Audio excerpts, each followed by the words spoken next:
Hey everybody, it's Daniel with Hyperacusis Hope here, and I have Eddie on today. Uh, Hey everybody. eh, yeah, hey Eddie, nice to meet you. We're just meeting for the first time face to face, but um,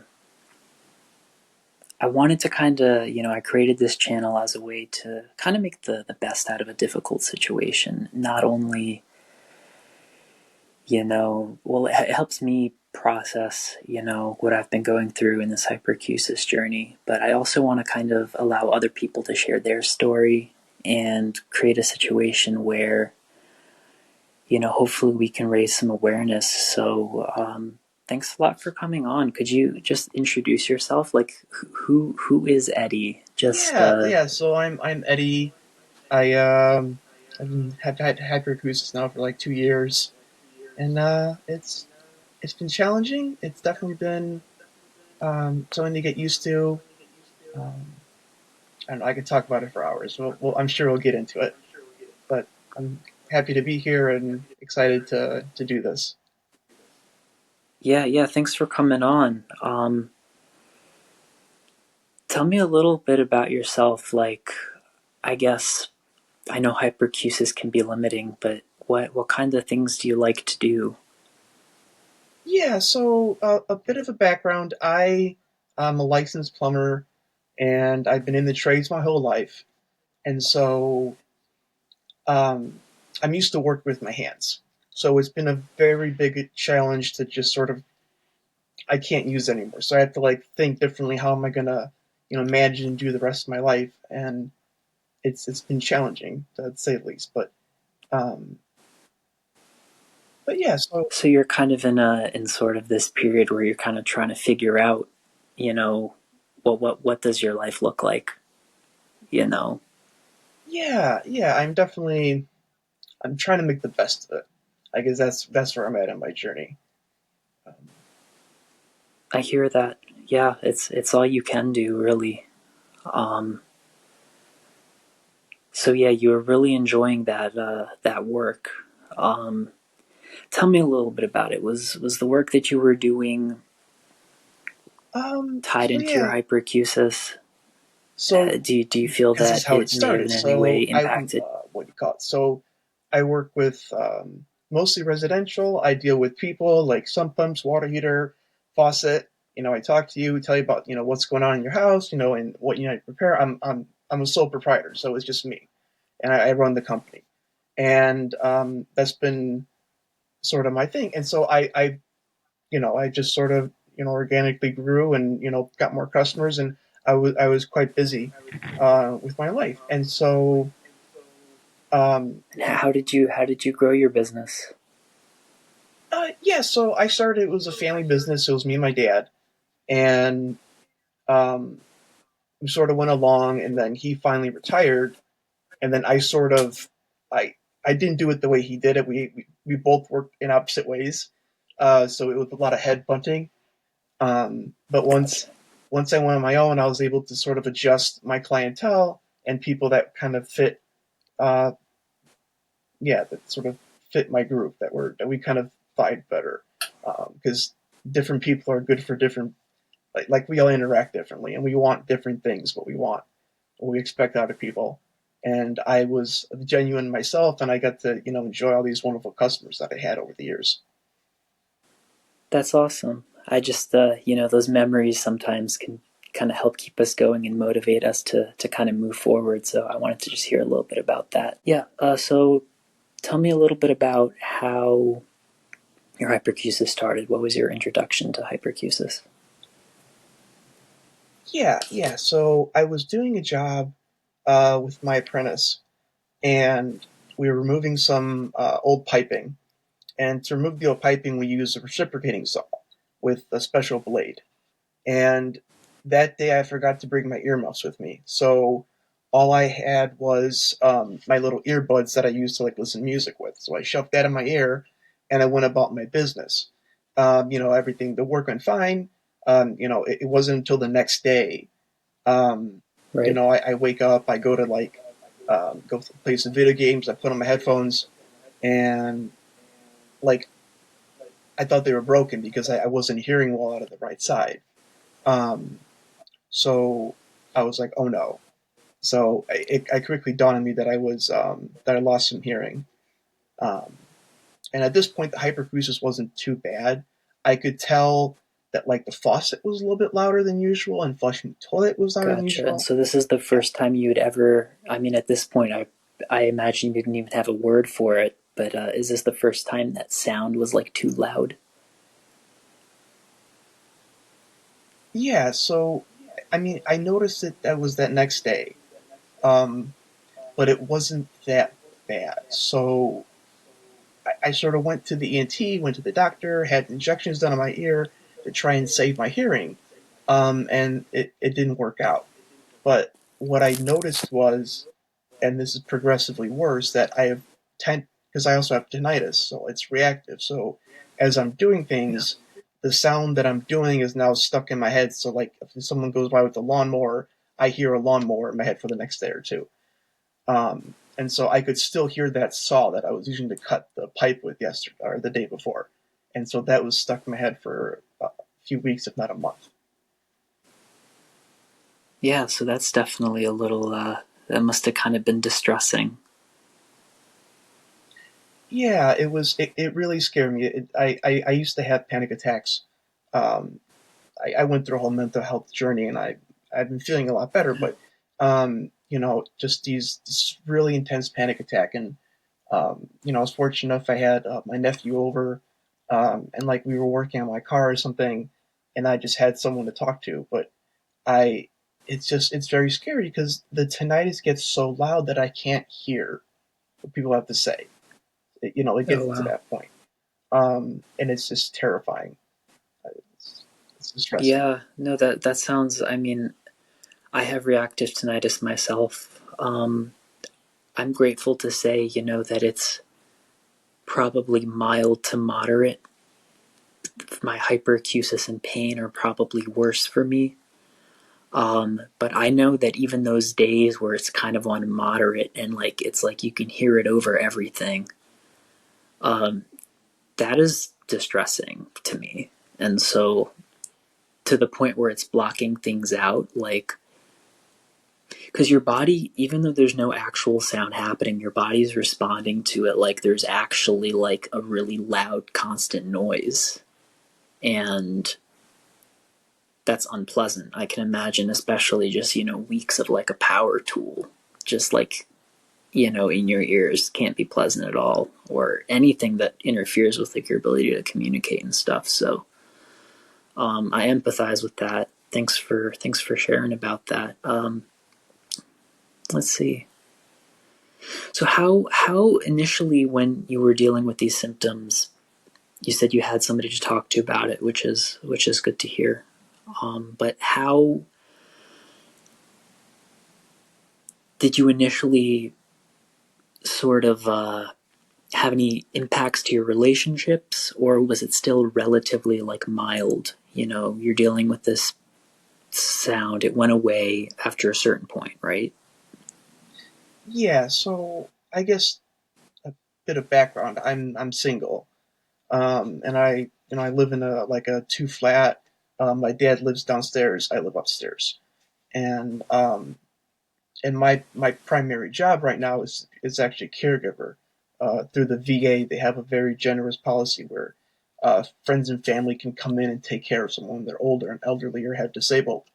So Right. I've been taking full advantage of that, and that's been my primary income right now because I can't work. I can't do my I have a vast knowledge Me of a neither. skill set that I can no longer partake in. I'm at and I can't even be at the job site anymore. So it's not like Right. because so I was in a car accident, and my mobility has been like it's 10% of what it used to be. I can walk like 2,000 steps a day, and otherwise I'm like in excruciating pain. And what lost my train of thought. Um, Yeah, it's okay. We're just riding the train. Another one will be coming soon. because to be honest with you, I kind of did too. So it's all good. um, but you were talking about your mobility being impacted, not being able to do what you could do before. So, I mean, Okay. I'm super glad to hear that you've been able to sort of find a way to still make some income and that you're able to help care for your father. It's uh, I'm sure he appreciates you, um, and it's a good thing that you're in a position where you're able to do that. Although ideally it would be under much better circumstances because yeah, it's so hard to not be able to do the things you used to be able to do. I initially, and I have other health issues as well, but like I had like a lawn care business when I was 17. I've had like a pet care business. uh, yeah, I can't even handle pet care anymore, let alone lawn care. That's probably never in the cards again, and I'm okay with that. I'm planning on protecting my hearing. So yeah, tell me a little bit about how everything sort of progressed for you, um, as far Yeah. as your symptoms, and tell me just yeah, just Okay. Yeah. I know So it's going back yeah, when give I me first the ups started. and downs. Yeah. So I kind of give you a rundown. So like when it first started, and I didn't know what it was. Um, I started to use hearing protection, and I talked to the ENT. I was like, "Hey, when I go driving or I do something, like noises are too loud, whatever." He's like, "Oh, that happens. You can just wear protection and you should be fine." And I didn't know, you know, for example, my car, I had a broken muffler. I didn't know that that was damaging my hearing. I was still going about my day not knowing that I had this disease. Yeah, like ups and downs. And I sort of like I almost recovered, and then it like I overdid it, and then it came back, and it came back worse and worse and worse until um like I knew something was wrong, because I talked to the audiologist. He heard about hyperacusis, and that's how I learned about it. This isn't until like 3 months into my uh, 3 months into the ordeal, and Right. he's like, "Oh yeah, hyperacusis. Just we'll give you an ear like some hearing aid, and we'll do audio therapy, and then you should get better over time." And I was like, "Great." But I ended up like, it didn't end up getting better. Well, it did, but then something would come along, and I'd have a setback. Yeah, so it sounds like there's kind of ups and downs, and you're trusting the people you're talking to. You don't really know to do anything different. These people are kind of supposed to be the experts and kind of doing the best you can. So are you working at this point? At that Were you working at that point? Um, yeah. So working at this point, you mean like my job or like? Yeah, what were you? Tell me about kind of. I think you had mentioned that like you had to kind of pull back from work for a while, and then you were able to work again. And Okay. well, okay. First, would you mind telling me about what are your hyperacusis symptoms now, and how did you get there? Yeah. So I have the sensitivity to sound with the reactive tinnitus, and different things affect me on different levels. So, for example, speech. I can talk to someone if they promise to speak quietly. I can talk without hearing protection. I can talk to someone. Um, I'm able to communicate with people with so like earplugs. I'm able to talk to like a group of people, but we can't be anywhere loud. So anywhere beyond like my home, I don't really feel comfortable because there's so many variables and no one knows. Like I'm talking to my friend and they set the glass down too hard and they don't know, and it's an adjustment. And frankly, I've been fortunate that they have been understanding and they've come in to help me on here and here for things I need. So Good. That's really what saved me is my family and my friends. Because otherwise, I don't know if I could survive this. This is this ordeal. Yeah, no, I'm totally with you. You know, I'm staying with a friend myself who she has misophonia, but she's also like a metalhead, you know, so no hyperacusis at all. But certain sounds just bother her, and she's just an empathetic person, so she's able to sort of conceptualize, and that empathy is huge, you know, because without it, you know,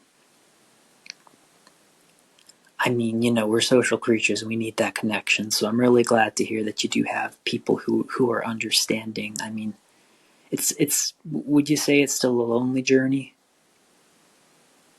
Yeah, no, it's isolating because you become a hermit, and I can't go out to places, and the longer I stay away, it sort of strains friendships.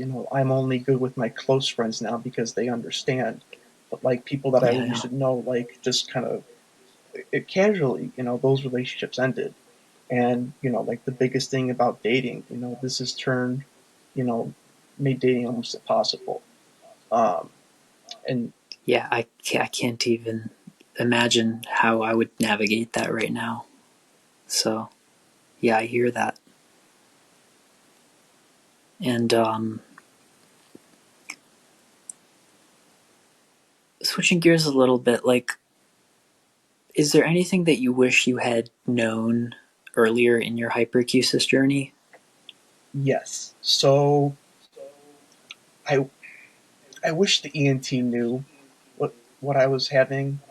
Um, I wish I would have gotten a diagnosis earlier, because even if the doctor doesn't know how to treat it, once I was able to look it up and look at all the research and talk to other people, I was able to kind of figure out how to navigate my life. And I missed my best shot at recovery by not knowing how to deal with this and overdoing it.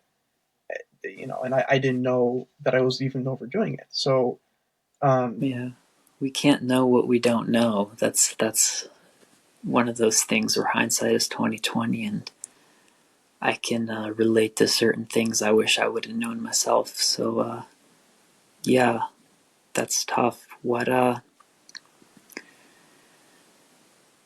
you mentioned to me that there was a situation where you were at a grocery store, right? And you're returning something, and this was so yeah, relatable.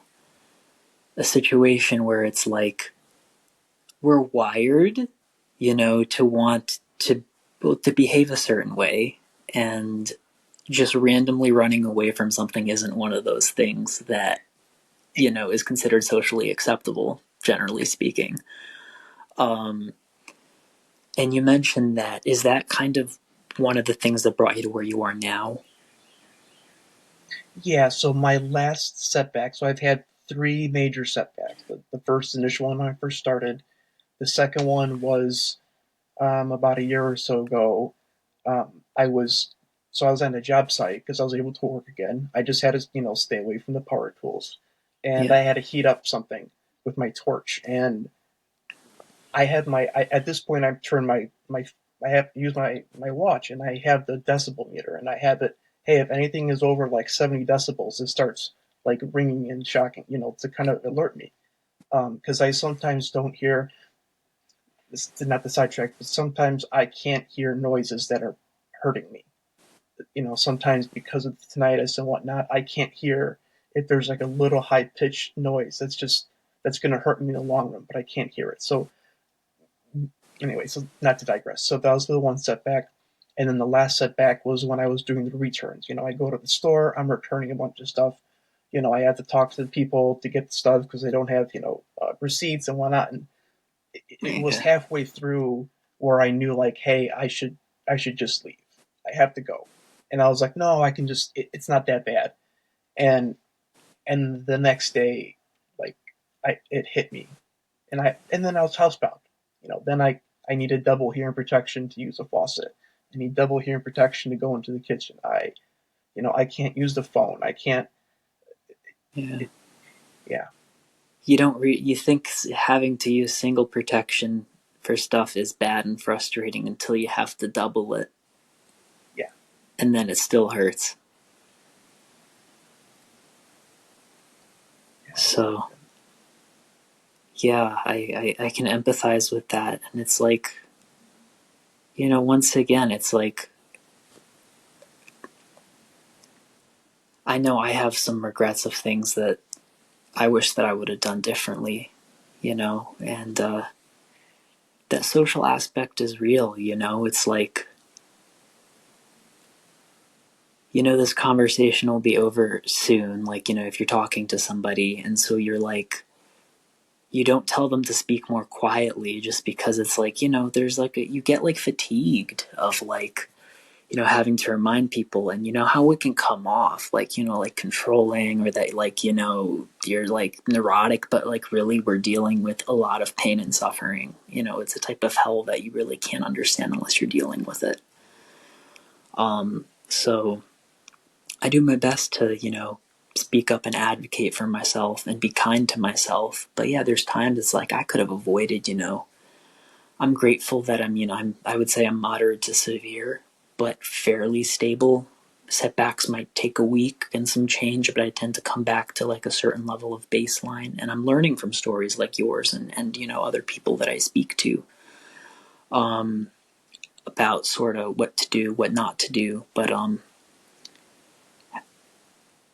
I guess, how do you relate to yourself as far as those mistakes and things that you just like didn't know? Like, how do you feel about that like today? Yeah, I guess, how do I say it? Um, it's hard. The social circle has definitely come in. And, again, I have a wonderful family. And they, like my dad, he stopped using the TV volume, he just put it on closed captions. So he's been, even though we live apart, I could still hear stuff from downstairs Yeah. because whatnot. And so that adjustment's helped. He knows that if his phone rings, and if he's with me, he can cancel it quickly. So like when I'm downstairs, I'm eating, I'll have like my hair protection around my neck, and then if I hear something, I just throw it on. Right. So that's sort of how I go through. Um, That's kind of how you've adapted.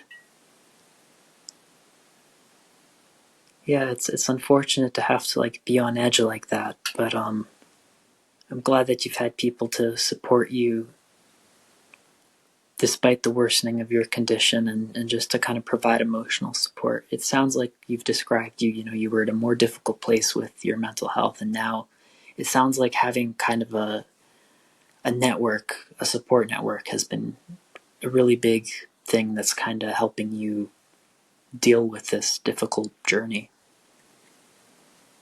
yeah, absolutely. Because I speak with other people on the tinnitus, the hyperacusis, in our Reddit group, and the one feller I was talking to, he didn't have a supportive family. Everyone was going about making noise and whatnot. He's asking me, like, I'm trapped in my room. I can't leave. There's noise coming from the window and this and that. And I'm like, okay, take your blanket and throw it over the window. Take your towels and put them at the bottom of the door. Do whatever you can to block it out. And so he was trying to do that, but then his family, they're still hitting and hollering. They live next to a busy street. I haven't heard from him in a while, but I don't think he could make progress to regain, because I've made progress every time, and that's been sort of the saving grace, is that I I make progress, and so there's a chance of more meaningful recovery, whether that's 6 months, 2 years, 10 years, whatever. But at least it gives me like the the hope that I might be able to live more of a normal Yeah. life. I would never use a power tool again, but I'd like to be able to be on a job site where there's like people using stuff where I'd still like to run my business. I miss working. I miss the people. It was a social thing, and so I miss that aspect. Yeah, well, I'm glad that you're not losing hope. I call this channel Hyperacusis Hope for a reason. Um, do you have days where you're just like totally over it? Yeah, I mean I have days where I want to end it. it's Yeah, miserable. I've It's been there. miserable. It's isolating. Nothing has tested my patience as much as this disease. There's nothing. I go back to the chronic pain part, and I have to use mobility aids if I'm going somewhere in public because I can't walk very far. And that was an adjustment. And this is like 10 times Yeah, worse. There's nothing else I could compare it to. I actually agree with you. I have several very difficult diagnoses, one of which basically makes me allergic to the world. And I mean, it's not an exaggeration when I say that, like, at least dozens of times a day I'm having a reaction to something. It's not life threatening reactions, but like, I just feel like life is driving over me with like an infinite length truck. And now I'm like, if you could take this hyperacusis away, like I can deal with the rest. You know what I mean? So it really does put things into perspective. How is it for you right now? Like speaking, like are you experiencing any level of like discomfort from speaking? So I'm very fortunate that I'm able to talk again. But when it first started, the last setback, I couldn't talk for long. I could talk for short, a minute or two, but that's max. And so I've been able to regain that, and I've been so happy um, that I'm able. So what I do is like in my room, it's quiet. I'll sit there. I'll pull my earplugs out, and I'll just talk to myself softly to sort of acclimate myself back to sound. Um, Gotcha. yeah, Do you feel like there's like a gold standard to treating hyperacusis? I mean, there's people that talk about exposure therapy, there's people that talk about silence. Sometimes it's very polarized, like people are very, very solidly on one end or the other. You were just talking about like acclimating yourself. Um, what kind of where do you stand as far as that goes? yeah. So I have a lot to say about it, but I'll keep it short. I guess in general, it's everyone's different. Hyperacusis is a catch-all term for sound sensitivity, and that sound sensitivity could be caused by something physical. You might have a problem with your eardrum. There's nerves and all this other stuff. So it's hard to give good, not referral, but to be helpful because almost like I might tell you something that helps you, but it might hurt someone else. You know, I normally when I'm on the app and I see someone new, I'm like, hey, just avoid sounds that are bothersome, protect from sounds that hurt, and that's like the shortest way I could explain it without getting into the weeds of it. Um, yeah, That makes a lot of sense to me, and that's kind of where I've kind of landed myself. It's like if it's painful, occasionally there's going to be some slight discomfort. Like I found I'm also most sensitive in the morning, and like when I get moving, you know, even if I'm turning the sink on a whole just a little bit. And for me, protection actually hurts and irritates me too. So it's kind of like damned if you do, damned if you don't. But after once I get moving and my blood flowing, like it's a little better. So I don't think you can entirely avoid discomfort, and I don't know if you should, but I totally agree with you that like if it's hurting, you're probably going in the wrong direction. So and I listened to I was part of a group with Dr. James Henry, who's I believe he's an audiologist who has taken a big interest in hyperacusis and tinnitus, and that's basically his thing. And he acknowledges some people are different. If you have pain hyperacusis, there's for some people it's very clear. Yeah, it's like just in the moment. For some people it's like yeah, it hurts, and then there seems to kind of just be this gray area in the middle. And so really, I think that's good advice. You kind of have to learn to trust your gut. Um, and that yeah, that requires a little bit of risk sometime. Um, but I do think that just be cautious and err on the side of caution if you have to. And I mean, stories like ours, like it's unfortunate that we are dealing with what we're dealing with, but this is helpful to people, you know. And my goal is to get as many people on and kind of have a wide range of experiences. Like, I do think it's counterproductive to compare symptoms. Like, some people compare symptoms, and like you said, it's different for everybody. It's like I say everybody's hyperacusis case of hyperacusis is like a snowflake. It's like different for everybody. But I do think that, and you can get obsessive over it. Like, did this happen for you? Did this happen for you? It's like you have to kind of look at it as like, you know, you have to really pay attention to your body. So, and that's one thing that this condition will do, you know, like it or not, you know, you have to learn to kind of find your rhythm. Um, how do you feel about your condition today? Like, yeah, I'll leave that open ended. Okay. Um, it I don't know how to say it. It's changed me. Um, I so the biggest thing is I used to listen to music all day long. I'd wake up, I'd have my speaker going, the whole day, and then I had my headphones, and at no point, was it silent, except maybe when I'm going to bed. And at that point, I would use like a sound machine to kind of drown everything out to fall asleep. And that was the biggest thing, and that's what really hurt was not being able to do music. And so my goal, my 10-year horizon goal, is to be able to one day maybe go to a concert. I want to, it may take me 10 years to get there, but that's fine. That would be a huge monumental thing for me. Um, It would be a huge what? yeah, the going to a concert, like that'd be really cool. But I mean, I'm not even close to there right now. Baby steps. Right. Um, And you know kind of how to trust yourself now, where it's like if it's, you'll know when you're there, and even then you can continue to assess. But I think that's a cool goal to have, you know. And I imagine you'd probably want to wear protection, regardless, you know, knowing what you know now. But I think it is good to have goals and dreams. And tell me a little bit about. Um, you mentioned a 10-year goal. Do you have like? Do you have you broken things up like that? yeah. So what I have noticed is that I'm recovering at roughly 1 decibel a week.